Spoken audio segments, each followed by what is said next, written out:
Welcome to Sweet Life Beat Life. We hope this video helps. You start right now by signing into the Google account linked to your Android. This is essential because Find My Device uses that identity. Once signed in, open the devices list and request location or ring the device. This forces a connection and reveals the most recent GPS data. Make sure to call the number while watching the map because a ring can help confirm a nearby location fast. If the phone is off, note the last seen timestamp so you know roughly when and where to continue searching.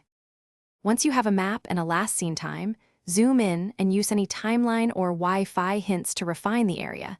This narrows where you actually need to look. Make sure to enable lost mode or lock the phone remotely and add a contact message so an honest finder can reach you. This also prevents unauthorized access to your accounts. If available, suspend mobile payments and change key passwords immediately because securing data is just as important as finding the hardware. When you're ready to recover the phone, go with someone and prioritize safety, meet in a public place, or ask police for help if you suspect theft. If the device is offline, keep retrying location checks every 15 to 30 minutes and watch for a status change. Phones return online when charged or within range. If you can't recover it and privacy is at risk, remove your Google account and trigger a factory reset remotely as a final step to protect your data and accounts. Thanks for watching. Consider subscribing if we helped you.